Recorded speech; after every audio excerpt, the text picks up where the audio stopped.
오늘 본문의 말씀은 데살로니가 후서에 있는 말씀을 먼저 보겠습니다. 데살로니가 후서 제1장 5절부터 10절 말씀을 먼저 봅니다. 데살로니가 후서 1장 5절부터 10절 말씀입니다.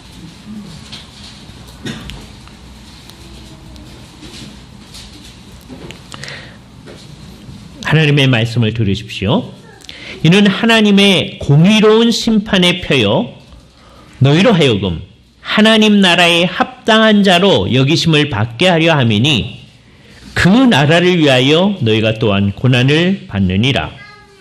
너희로 환난을 받게 하는 자들에게는 환난으로 갚으시고 환난을 받는 너희에게는 우리와 함께 안식으로 갚으시는 것이 하나님의 공이시니 주 예수께서 자기의 능력의 천사들과 함께 하늘로부터 불꽃 가운데서 나타나실 때 하나님을 모르는 자들과 우리 주 예수의 복음을 복종하지 않는 자들에게 형벌을 내리시리니 이런 자들은 주의 얼굴과 그 힘의 영광을 떠나 영원한 멸망의 형벌을 받으리로다.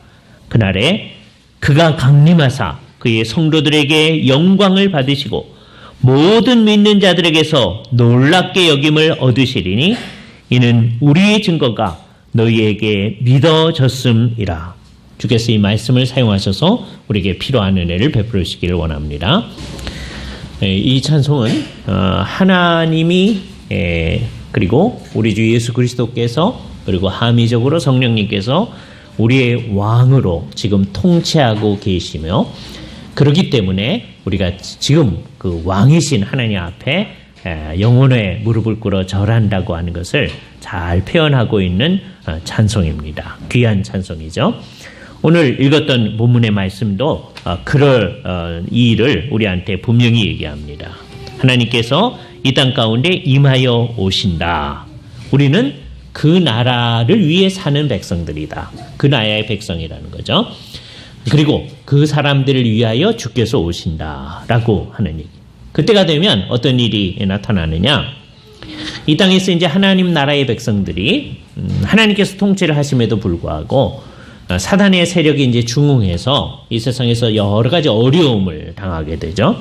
그러니까 어려움을 받게 하는 그 사람들은 하나님께서 이제 심판 때 어려움을 당하게 해주실 거다. 이렇게 얘기를 합니다.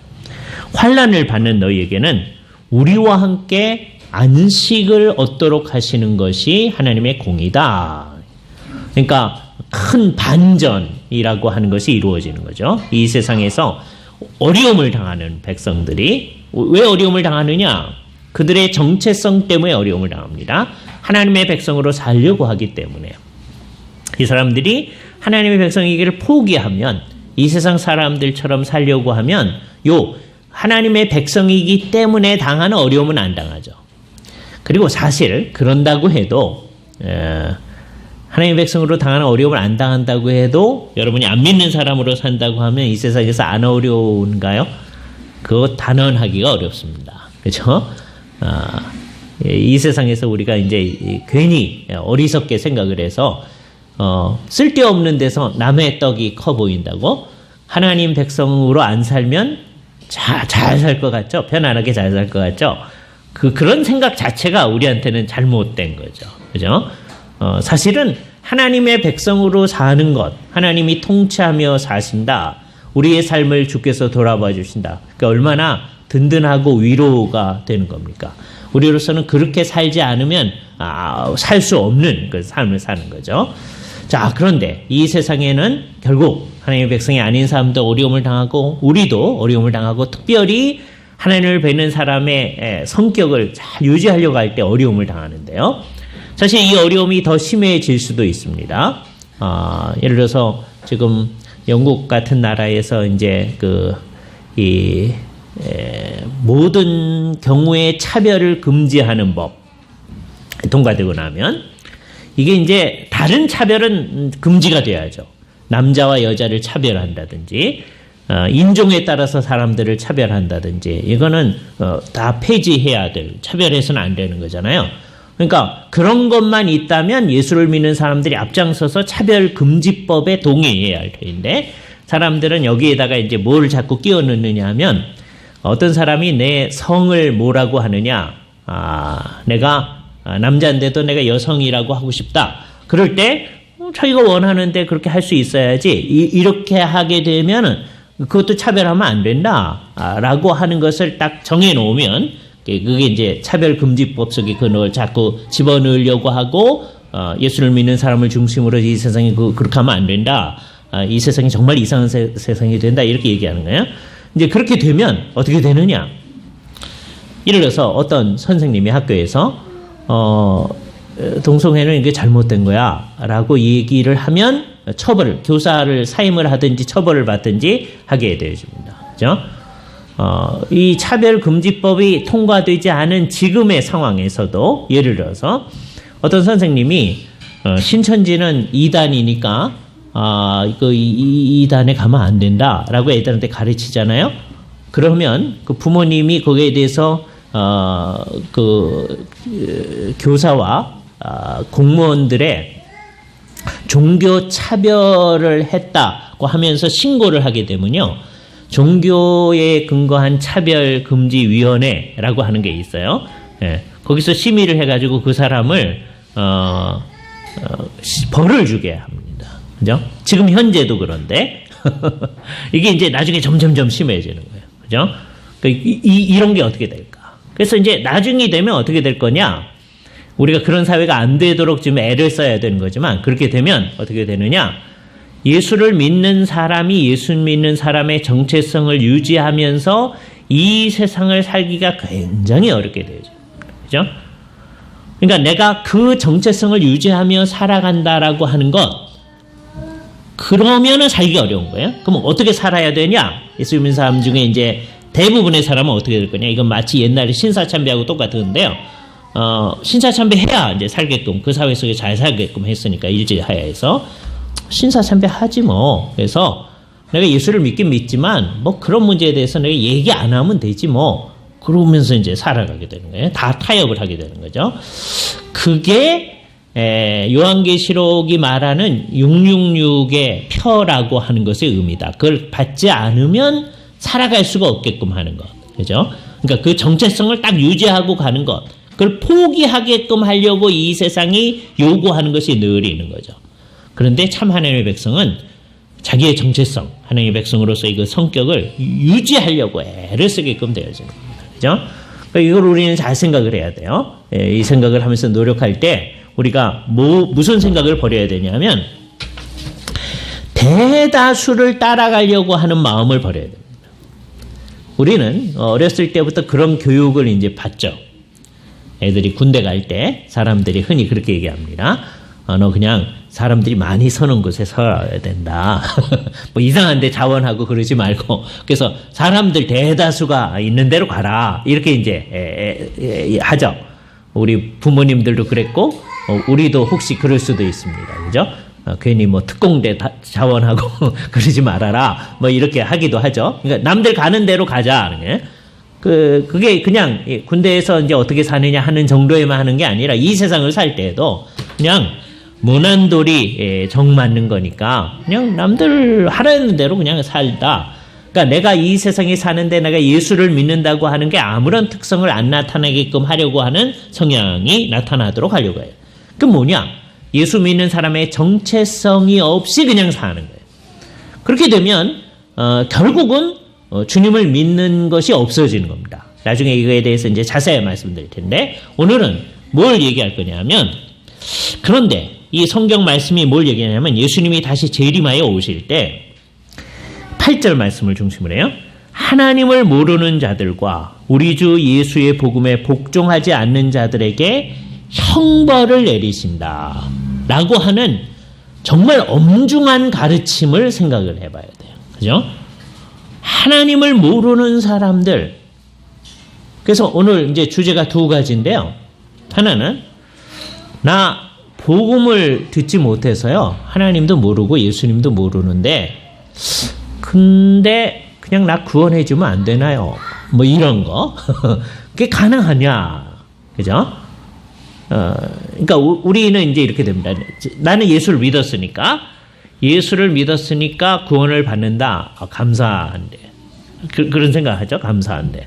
하나님, 이왕 쓰시는데 좀 더 쓰지요. 그래서 지가 몰라서 못 믿었대는데 그 사람들도 믿는 거로 쳐주면 안 될까요? 이런 생각들을 이제 사람들이 하게 되는 때가 있습니다. 그죠?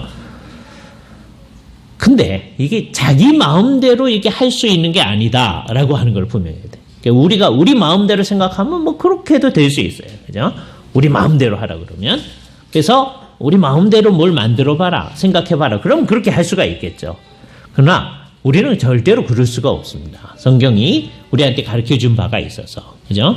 그래서 우리 주 예수 그리스도의 복음에 복종하지 않는 자들에게 형벌을 내리신다. 그랬더니 뭐라 그러냐면 거봐요. 복음에 복종하지 않는다 그랬지. 복음이 안 들려와서요. 못 들은 사람들은 어떻게 할 건데요? 이렇게 하는 거예요. 그래서 이제 어떤 사람이 또 기가 막힌 이 얘기를 내놓습니다. 맨 처음에 이 사람이 이 얘기 내놓을 때는 좋은 의도에서 내놓은 거예요. 근데 그 얘기를 가만 들어보면 뭔가가 이상해요. 그래서 이상한 거는 영원히 이상한 겁니다. 뭐라 그러냐면 그러면 복음이 들어오기 전까지는 조금 다른 기준으로 하고 그게 뭔지는 이따 얘기하는 거예요. 복음이 들어오고 난 다음에는 복음을 믿어야 구원받는다. 이렇게 하면 안 되냐. 그러니까 복음이 들어오기 전까지는 우리나라에 예를 들어서 1884년에 이제 복음 전도가 시작되어졌다. 그러면 한 10년 전서부터 이제 되니까 한 1870년대나 뭐 그때서부터 복음이 들어왔으니까 그럼 그 전 사람들은 다른 기준으로 하나님께서 구원하시면 안 되냐. 역사 보니까 이순신 세종대왕 괜찮은 사람 같던데 하나님께서 그 사람들 그 복음이 들어오기 전 사람이니까. 그죠? 세종대왕이 한글을 창제한 게 1443년이거든요. 그러니까 복음이 들어오기 한 400여 년 전에 있는 사람이니까 뭐 믿을 수가 없잖아요. 그죠? 이순신, 그보다 이제 좀 뒤지만 괜찮은 사람 같은데 복음이 들어오기 전이잖아요. 그죠? 그러니까 못 믿었으니까 이런 사람 어떻게 하면 안 되냐? 요 또 동일한 생각을 우리의 옛날 선배들도 했었습니다. 그래서 아주 분명하게 얘기하기를 자연의 빛 가운데서 그들이 최선을 다했다 할지라도 자연의 빛이라고 하는 것은 하나님이 자연 가운데 내려진 모든 걸 바라보면서 이 세상을 바라볼 때 뭐 신이 그래도 있는 것 같은데 그러면서 자기 나름대로 이제 자연의 빛에서 노력하는 거예요. 그중에 일부가 또 종교를 만들어내가지고 신이 이런 분 같은데 그래서 최선을 다해서 자기가 생각한 신을 섬기면서 남들한테 잘해줬으면 그러면 남들한테 잘해줬으니까 그 사람들 구원해줘야 되지 않느냐. 자기 종교에서 최선을 다한다면 괜찮지 않을까 라고 생각하는 사람들이 많으니까 어떤 사람이 옛날에 그런 얘기를 한 사람이 있어요. 천주교 신부님인데 신학교 교수였습니다. 이 사람이 복음이 들어오기 전에는 어떻게 하면 되냐? 그 사람이 예수님을 모르니까 복음이 안 믿는다 할지라도 결국 다른 사람을 잘 사랑하면서 살고 남들을 잘 사랑해서 살았으면 자기 종교에 최선을 다했어도 그 사람을 그래서 아주 독특한 용어를 하나 썼어요. 익명의 그리스도인이다. 그 사람은 그리스도인은 아닌데 남들을 잘 사랑하고 살았으니까 그리스도인이라고 말할 수 있지 않느냐. 익명의 그리스도인이다. 이렇게 말한 사람이 칼 라너라고 하는 오스트리아의 신부님이셔요. 신학교 교수님이었는데 이분 얘기를 해석하기에 따라서는 이분의 의도는 아마 복음이 들어오기 전까지 얘기했대요. 근데 이 얘기를 해석하는 따에 따라서는 후자와 같이 해석하기도 합니다. 복음이 들어온 다음에도 어떤 사람은 예수를 믿고 구원을 얻지만 어떤 사람은 예수를 안 믿지라도 남들을 잘 사랑하며 살아가면 그거 괜찮은 거 아니냐와 같이 하게 되면 그래서 이제 누구처럼 살면 되느냐라고 할 때 요즘 이제 학생들 교과서가 심상치 않은데요. 교과서가 이렇게 돼가고 있다는 거예요. 이슬람교에 대해서 12페이지가 나온대요. 기독교에 대해서 3페이지 예? 이런 거예요. 세종대왕 이순신을 다루는 만큼이 전태일 열사에 대해서 다루고 있어요. 뭐 이런 식이에요. 그죠? 그런데 이게 이제 지금 얘기하고 무슨 관련이 있느냐 하면, 이 세상에서 이제 아까 라너의 얘기를 새롭게 해석하시는 분들은, 지금 예수를 혹시 안 믿었다고 해도 전태일이가 왜 죽었느냐, 왜 분신해서 죽었느냐, 다른 사람이 노동 현장으로부터 좀 편안하게 살 수 있는 삶을 위해서 자기를 희생한 거니까 남들을 위해서 그렇게 희생하며 살 거는 그게 자기는 예수를 안 믿었어도 익명의 그리스도인이라고 해야 되지 않느냐 하는 거예요. 그러니까 라노의 얘기를 해석하는 두 가지 해석이 있는 거예요. 예. 자, 여기에 대해서 우리의 선배들은 우리만큼 고민을 안 했지만 아주 분명히 얘기를 한 거예요. 웨스트민스터 대요리 문답 가운데서 자기에게 주어진 자연의 빛에서 최선을 다한다 할지라도, 자기에게 주어진 종교 가운데서 최선을 다한다 할지라도 그것으로 구원을 얻을 만한 것이 아니다. 그렇죠?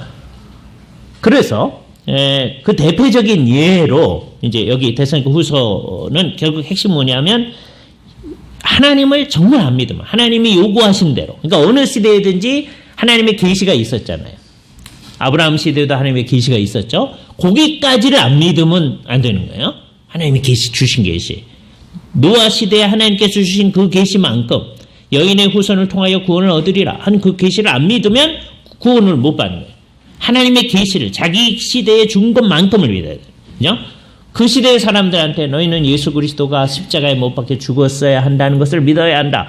그러면 안 되죠. 그 계시는 아직 안 나타났어요. 그러나 여인의 후손을 통하여 구원을 얻으리라. 그건 주어졌던 거니까. 아브라함 때에 가면 너와 너의 후손을 통하여서 구원이 주어진다. 세계 만민이 너로 말미암아 복을 얻는다. 그럼 그 복을 사모하면서 그 안으로 가려고 하는 그 움직임이 있어야 되는 거죠. 그렇지 아니하면 구원 바깥에 있는 거죠. 그죠? 그게 하나님을 모르는 거예요. 하나님께 순종치 아니하는 거예요. 그러니까 어느 시대의 사람이든지 그 시대에 주신 하나님의 계시에 순복하지 아니하면 지금 여기서 말하는 대로 형벌을 내리시는데, 그 형벌의 내용의 핵심이 뭐냐? 9절에 이렇게 얘기합니다. 이런 자들은 주의 얼굴과 그 힘의 영광을 떠나 영원한 멸망의 형벌을 얻을 거다. 그럼 거꾸로 말하면 우리는 어떻게 될 거냐? 그의 얼굴과 그 힘의 영광을 바라보며 그와 같은 자가 되는 거예요. 놀라운. 그래서 영원토록 주님과 같이 사는 거예요. 근데 그렇게 영원토록 주님과 같이 못 사는 것을 영원한 멸망의 형벌이라고 얘기하는 거예요. 이 영원한 멸망이란 말에 오해하면 안 돼요. 사라지고 마는 거다. 성경은 그렇게 얘기한 적이 없어요.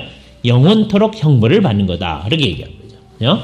그래서 우리는 이것을 아주 분명히 해야 할 것입니다. 그죠? 이제 몇 가지 예들을 한번 살펴보겠어요. 예를 들어서 유대인이 하나님의 계시의 빛에서 최선을 다하면 어떻게 했느냐? 빌립보서 3장을 한번 가보세요. 빌립보서 3장. 여기 바울이 자기가 유대인으로서 예수 그리스도를 믿기 전에 자기 자신의 마음, 모습을 소개합니다.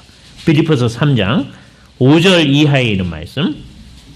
바울이 자기 자신을 얘기하는 게, 나는 8일 만에 할례를 받고 다른 모든 유대인이 그러하듯이 이스라엘 족속이요 베냐민 지파요 히브리인 중에 히브리인이요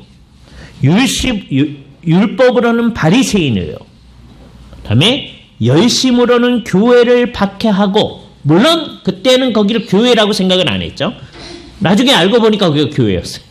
예? 쟤네가 잘못한다. 우리들이 잘못한다고 해서 교회를 박해한 거예요. 율법에 의로는 흠이 없는 자라. 자, 이게 바울이 예수 그리스도를 믿기 전에 스스로를 생각하는 방식이었습니다. 그러니까 그 종교에서 최선을 다한 거죠. 그런데 이런 사람이 이제 어떻게 말하느냐? 그랬으니까 이게 좀 괜찮은 거 아니냐라고 한마디도 안 하고, 그러나 무엇이든지 내게 유익하던 것을, 여기서 언급했던 모든 게 다 유익하던 게, 옛날엔 그게 유익하던 거예요. 그것을 내가 그리스도를 위하여 다 해로 여긴다. 내가 율법에 흠이 없다라고 하는 것, 그게 하나님 앞에서 진짜 흠이 없는 게 아니기 때문에 그게 해로운 거다. 그죠? 스스로 흠이 없다고 생각하기 때문에 예수님이 나를 위해서 죽어질 이유가 없다고 생각하는 거죠. 구속이 필요 없다고 생각하는 거죠. 그죠? 우리는 준비를 잘 했기 때문에 이걸로 충분하다. 이렇게 생각하는 거죠. 하나님이 조금만 도와주면 된다. 이렇게 생각하는 거죠.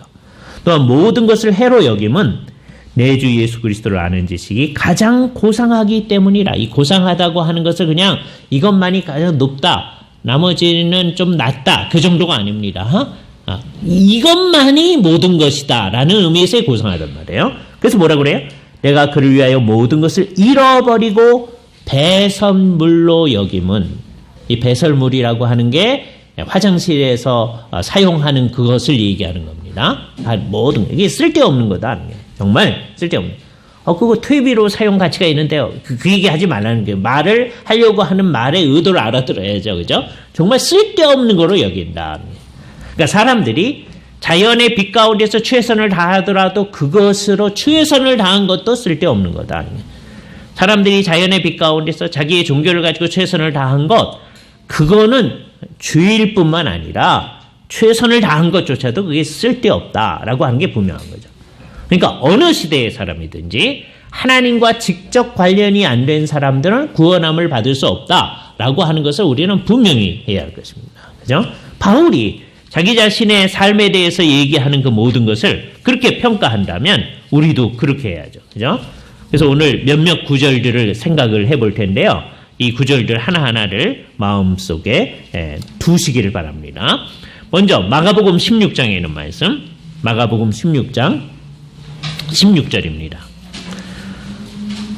믿고 세례를 받는 사람은 구원을 받을 것이요. 그때 세례는 자동적인 과정을 얘기하는 거예요.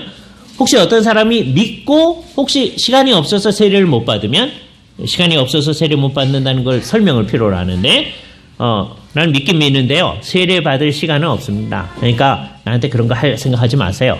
이러면 안 되는 거죠. 이게 믿긴 믿는데 시간이 없어서 세례 못 받는 게 뭐예요? 안 믿었는데 이제 병상에서 자녀들이 복음을 전하고 목사님 와서 복음을 전하고 했을 때 난 믿습니다. 내가 믿을 건 그것밖에 없습니다. 그런 거예요. 그럴 때 세례 줄 시간이 없잖아요. 그렇죠? 세례는 거기 가서 막 주는 거 아니거든요. 옛날 천주교에서는 그랬지만 개신교회는 그거 하지 않습니다. 세례는 교회가 하는 행위예요. 암만 목사라도 자기가 혼자 가서 할 수 있는 게 아니에요. 교회 공동체가 하는 행위예요. 그죠? 그렇기 때문에 교회 앞에서 세례를 행하도록 되어 있는 거예요. 그죠? 그렇기 때문에 그 사람 믿음을 고백받았어요. 그것으로 충분해요. 그죠? 그 사람이 회복되어져서 나중에 이제 예배당에 오시게 되면 시간이 되면 세례를 베풀어야죠. 그러나 돌아가셨다. 세례를 안 받았기 때문에 구원 못 받는다 하는 얘기 아닙니다. 예수 중심은 믿는다고 하는 거예요. 세례는 믿는 사람에게 베푸는 것을 세례라고 합니다. 그러니까 믿고 세례를 받는 사람은 구원을 받을 것이요 했을 때 세례를 조건으로 여기지 말아야 된다는 생각해야 됩니다. 그 다음에 믿지 않는 사람은 정죄를 받으리니, 안 믿는 사람은 정죄를 받는다. 너는 잘못했다. 우리도 믿는 사람도 정죄받을 만하죠. 그러나 나중에 우리 더 자세히 설명했지만 우리 주 예수 그리스도의 공로 때문에 우리에게 정죄하지 않으시는 거죠. 그죠? 그러니까 우리 모두가 하나님 앞에 자격이 없기 때문에 우리는 다 정죄받아 마땅하다는 것을 전제로 해야 그리스도의 십자가가 이해가 되는 겁니다. 그건 나중에 이제 더 자세히 설명을 해드릴 거고요. 그러니까 이게 분명하다. 예? 아이, 너무하네요, 하나님. 이러시면 안 돼요. 상당히 많은 분들이 여기에 대해서 정말 우리도 안 믿었으면 정죄받아 마땅하다라고 하는 걸 분명해야 됩니다. 이것이 곳곳에 나와요. 요한복음 8장 24절 말씀.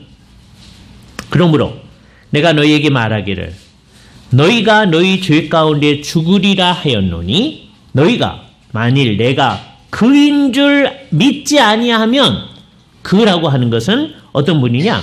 하늘에 속한 사람, 하늘로부터 오신 분, 메시아, 우리를 구원하실 분, 하나님께서 이 세상에 구원을 위해 보내신 분이라고 믿지 아니하면 너희가 죄 가운데서 죽으리라. 누구든지 마찬가지거든요. 그러니까 예수님이 그런 분이다라고 하는 걸 그러니까 가짜로 믿는 거 말고요.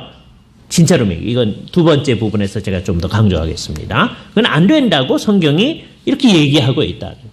근데 우리는 이런 거에 대해서 그냥 하는 말이죠. 뭐 이러려고 합니다. 그럼 안 돼요.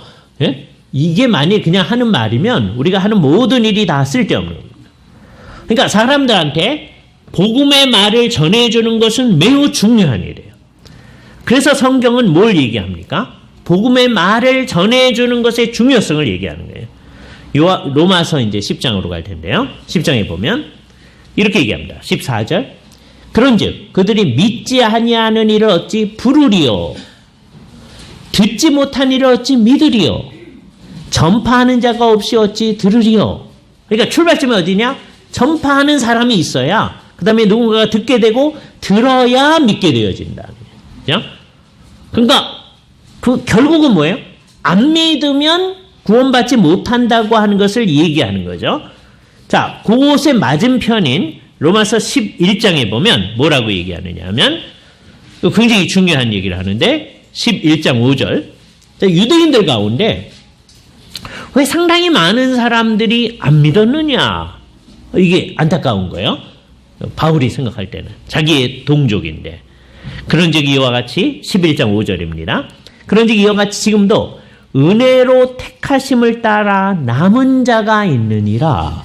그 남은 자들이 유대인들 가운데 믿는 거죠. 그런데 남지 않은 자들의 행하서는 끝까지 안 믿는 거예요. 근데 자기가 끝까지 안 믿으면 구원받지 못하고 아까 형벌을 받고 정죄를 받고 하는 거죠. 그렇죠? 7절.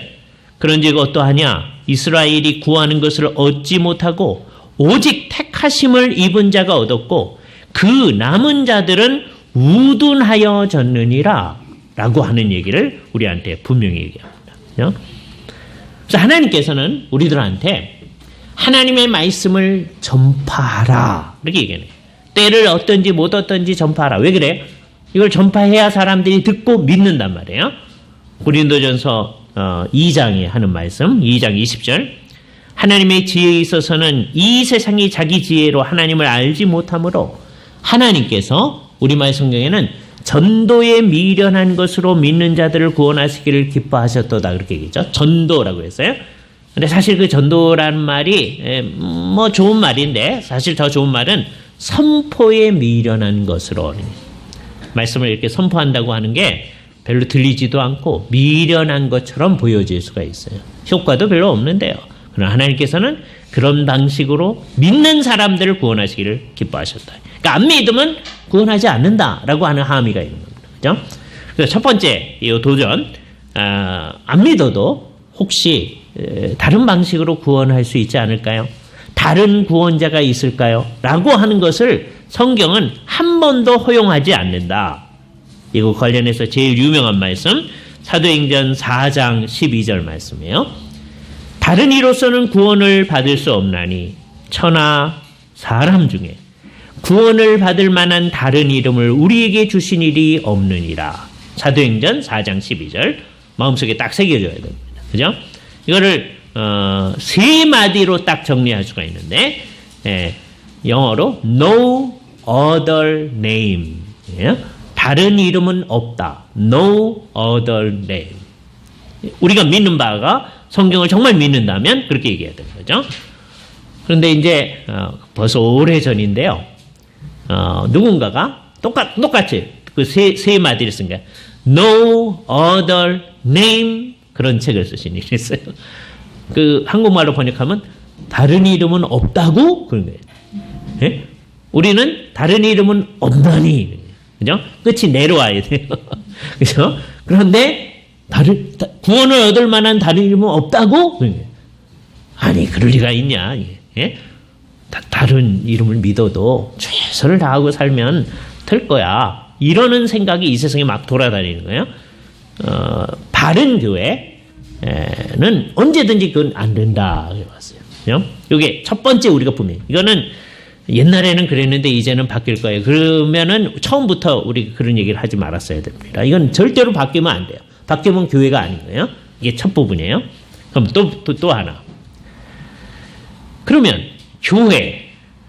교회에 속해 있으면 무조건 구원을 얻느냐?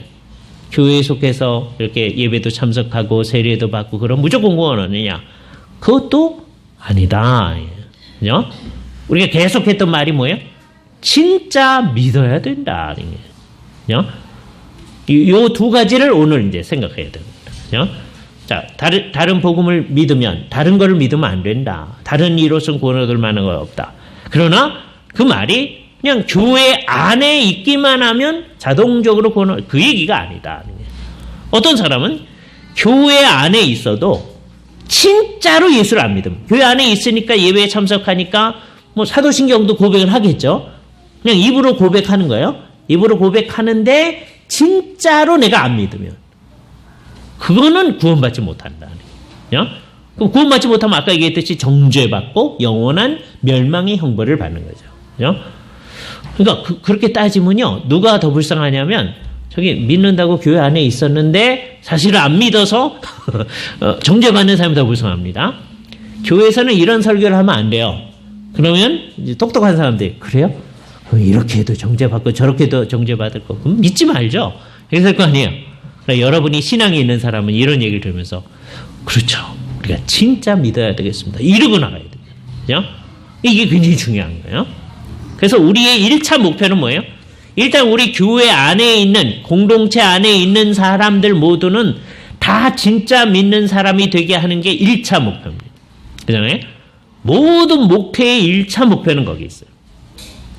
우리 같이 이렇게 모여서 신앙생활하고 주일마다 이렇게 하는데 우리 중에 누군가는 언젠가는 예수를 안 믿는 거고, 그래서 결국 정죄함을 받는다. 그러면 안 되잖아요. 그죠? 그게 안 되도록 하기 위해서 교회 공동체가 있는 거라고요. 그것으로 이제 만족하지 아니하고 우리는 아까 복음을 전한다고 그랬잖아요. 다른 사람들이 예수 그리스도를 믿어서 이 공동체에 속해서 있도록 하는 거예요. 그죠? 유명한 말 하나를 딱 생각합니다. 이게 이제 천주교에서 옛날에 쓰던 말이에요. 그런데 그 말은 이제 의미는 천주교의 의미하고 우리 말이 다르나 그 말 자체는 의미 있는 거니까 의도는 다릅니다. 교회 밖에는 구원이 없다라고 하는 아주 중요한 말입니다. 사실 이 말 교회 밖에는 구원이 없다 이 말은 옛날에 천주교에 쓰던 말인데 천주교에서는 천주교의 바깥에는 구원이 없다고 종교개혁 때 썼던 거죠. 그러니까 우리 천주교회 바깥에 있으니까 우리는 구원이 없어요. 천주교의 입장에. 요즘 그걸 완화시켰어요. 조금 완전히 완화시킨 건 아니고. 그래서 지금 입장은 어떻게 하냐면 천주교회는 거기가 이제 진짜고 우리는 서자쯤 되는 거예요. 천주교의 입장은 그렇습니다. 옛날에는 아예 아니었고 정죄를 받을지어다 그랬거든요. 옛날에는 종교개혁 시대에는 오직 믿음으로만 구원 얻는다고 하는 사람들은 정죄를 받을지어다 그랬던 거예요. 근데 이거를 조금 완화시켰습니다만 함의는 그냥 있어요. 진짜 구원은 이게 잘못된 거죠. 우리가 그 말을 쓸 때는 뭐냐? 이제 요거는 이제 다음에 계속 더 공부할 건데 진짜 교회에 진짜로 속해 있어요. 이게 두 번이에요. 진짜 교회에 진짜로 속해 있어야 구원받는다는 우리가 말을 쓸 때는. 그러니까 지금 교회 안에 있어도, 그러니까 교회 바깥에는 구원이 없다는 말은 교회 안에 있으면 구원이 있다 그 얘기가 아니에요. 교회 안에 있어도 진짜 안 믿으면 구원받지 못한다라고 하는 것을 우리는 얘기해야 됩니다. 그죠? 그럼 이제 나오는 질문이 있어요. 그게 이제 다음번에 우리가 공부할 겁니다. 그러면 지금 이게 진짜 교회를 눈에 안 보이는 교회라고 이제 할 거거든요. 그럼 눈에 안 보이는 교회를 이 세상에 드러내는 게 눈에 보이는 교회예요. 이게 다음번에 우리가 공부할 겁니다. 그럼 눈에 보이는 교회는 뭐고 여기서 얻는 유익은 뭐냐?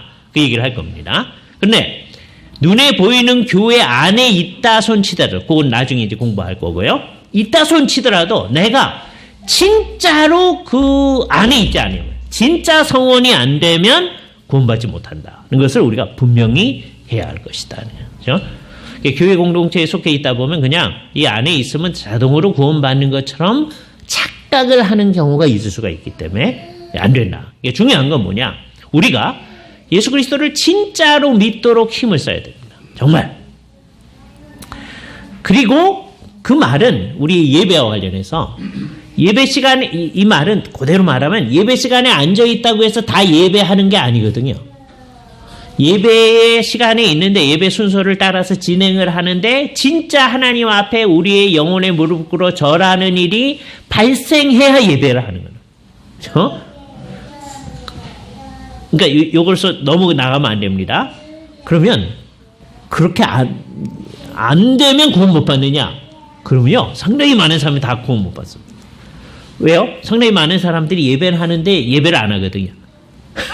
그러니까 예배 시간에 예배 안 와서 예배 안 하는 분도 있고 예배 안에 앉아 있는데 안 하는 분도 있을 수 있어요. 그렇잖아요? 그런다고 해서 구원 못 받는다고 단언은 못 해요. 그러나 그게 정상은 아니죠. 그렇잖아요?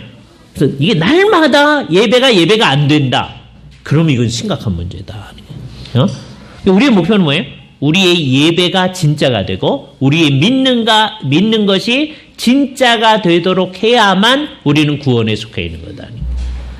아까 불렀던 찬송을 기억합니다. 그죠? 우리가 하나님 나라의 백성으로서 날마다 그 통치함을 받는다. 그 나라가 지금 눈에 안 보이는데 지금 이 세상 가운데서 주께서 우리를 통치하시는데 우리가 그 통치를 받는다. 그분과의 생명적인 관계를 나는 가지고 있다. 그런 의식이 1차적으로 필요하고요. 그거 없이는 확신이 없는 거예요. 나는 그분과 생명적 관계를 가지고 있다.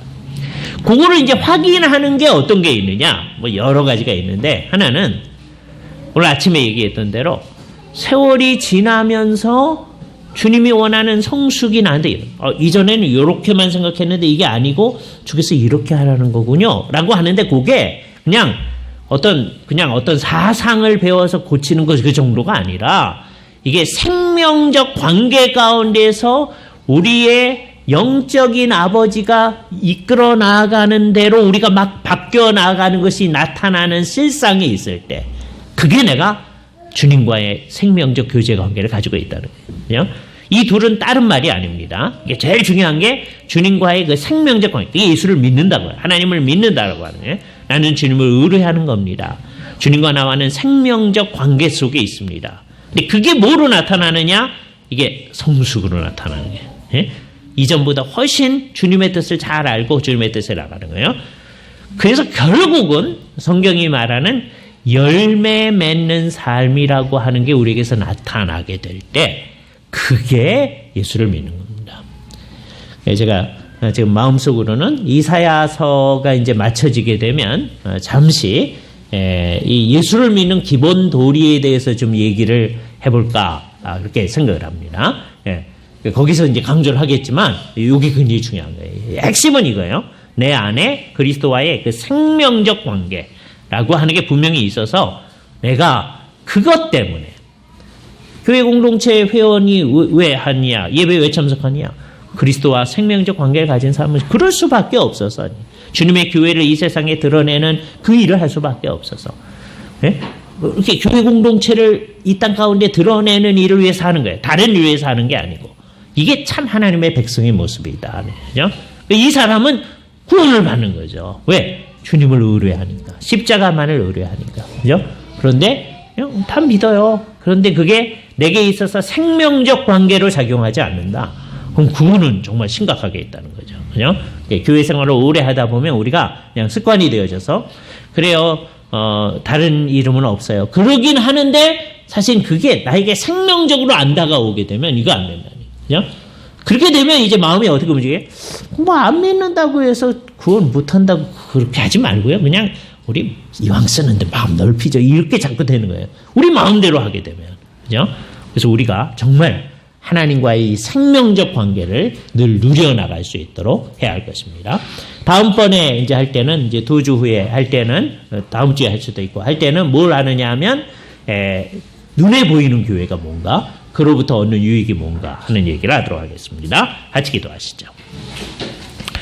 거룩하신 주님, 이 세상에 예수 그리스도의 높아지심과 낮아지신 지위에서 행하신 주님의 그 중보 사역을 통해서만 사람에게 구원이 주어질 수 있음을 생각할 때 혹시 주님을 믿지 아니하는 사람, 복음을 듣지 못해서 믿지 아니한 사람이 구원을 받을 수 있냐고 하는 질문에 대해서 우리의 선배들이 성경에 근거해서 명확하게 저들의 본성의 빛 가운데서, 자연의 빛 가운데 최선을 다해도, 저들의 종교 가운데서 최선을 다해도 전혀 구원을 받을 수 없으며, 그리스도의 이름 밖에는 우리에게 구원을 위하여 주신 이름이 없다고 한 것을 분명히 천명했던 것을 우리가